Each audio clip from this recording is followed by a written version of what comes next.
Tiniyak ng Land Transportation Franchising and Regulatory Board o LTFRB na magkakaroon ng taas pasahe sa jeep bago po matapos ang taon.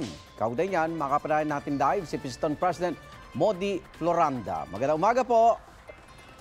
Magandang umaga po, Sir Arnold, at siyempre sa ating mga taga-subaybay, magandang umaga po sa lahat. Wala pa nabanggit ang LTFRB kung magkano magiging taas pasahe, pero sa tingin niyo po, may mga petisyon ba kayong nasa LTFRB ngayon? Yung ating mga kaibigan sa iba't ibang federation sa Pasong Mazda, nag-file po sila ng 5 pesos. Okay. At yung sa bahagi naman namin nakalando, ng ilang federation din, nag-file din.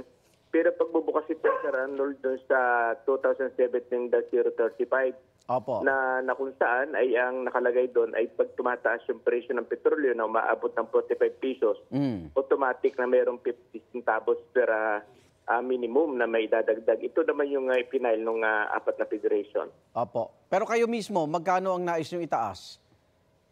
Sa atin, Sir Arnold, ay tayo ay nakatingin pa din doon sa kabuuang pangangailangan ng ating sektor at siyempre ng ating mga mamamayan. Mas kahit ang nga po natin ay mas yung pagbabawas pa nga doon sa pinong buwis o sa pinang produktong petrolyo para hindi lamang ang isang sektor yung makinabang at makinabang yung ating mga mamamayan. Pagkat pag naano po yung buwis sa produktong petrolyo, automatic din naman ang effect niya na yung pagbaba ng mga bilihin. Oo nga, magkano nga po, Modi? Sa ngayon po ay ang mahirap pa yan, lalo na doon sa mga tuloy-tuloy na mga pagtaas ng presyo ng petrolyo. Kaya halimbawa, yung sinasabi po ng LTFRB na magbibigay sila ng 50 o piso, ay wala na rin po sa isa yun kasi halos 11 na 10 beses ang tumaas ang presyo ng petrolyo at 16 pesos per liter na inaidagdag sa presyo ng diesel. Kaya marahil ay masusunod pag-aralan pa rin ng LTFRB.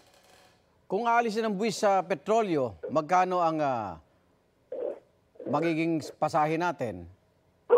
Mas mababa po dahil pag natanggal po yung buwis sa langis, automatic na meron 16 pesos per liter na mababalit sa mga driver. Okay. Kaya aabot tayo doon sa baka maging 10 pesos yung magiging minimum kapag tinanggal po yung mataas na buwis sa produktong petrolyo. Modi, yung fuel subsidy, nakatanggap na lahat ba ng miyembro ng Piston?